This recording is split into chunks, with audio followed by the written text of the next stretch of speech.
નમસ્કાર દર્શક મિત્રો, પાટનગર સંદેશ ન્યૂઝમાં આપનું હાર્દિક સ્વાગત છે.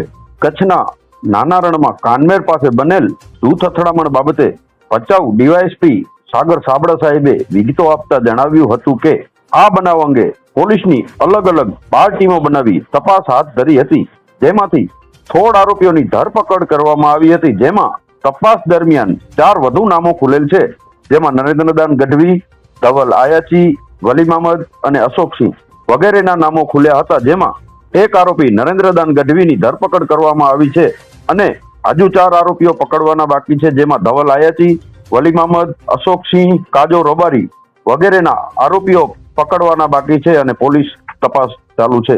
Report by Kantilal Solanki, Gandhidham, Kutch. કાનૂનવાળી જે ઘટના છે એમાં વધુ કેટલા નામ ખુલ્યા છે અને એની અંદર એરેસ્ટ કેટલા લોકોને થયા?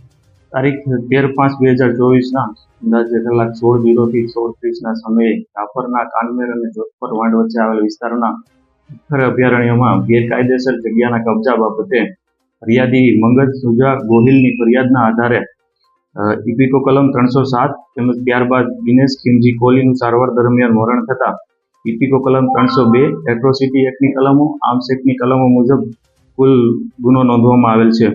આ બનાવની ગંભીરતા જોતા માનનીય બોર્ડર રેન્જ આઈજીપી સર તથા પોલીસ અધિક્ષક સરની સૂચના મુજબ જિલ્લા પોલીસની કુલ અલગ અલગ 12 ટીમો બનાવી અંદાજે કુલ અત્યારે 16 જેટલા આરોપીઓની અટક કરવામાં આવેલ છે.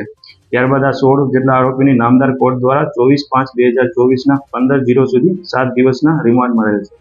બનાવની ગંભીરતા જોતા બનાવના વિવિધ એંગલ તેમજ આ ઊંડાણપૂર્વક તપાસ કરતા આરોપીઓના નિવેદનો તેમજ બીજા સંયોગિક પુરાવાના આધારે અન્ય 4 જેટલા આરોપીઓના નામ ખુલવા પામેલ છે, જેમાં અશોકસિંહ ઝાલા, દિલીપ અયાચી, વલી મોહમ્મદ સુલેમાન તેમજ નરેન્દ્ર ગઢવી. તેમજ આ જે નરેન્દ્ર ગઢવી છે તેમની 21 મેના રોજ અટક કરવામાં આવેલ છે. આ બનાવની વિવિધ એંગલથી તપાસ ચાલી રહી છે.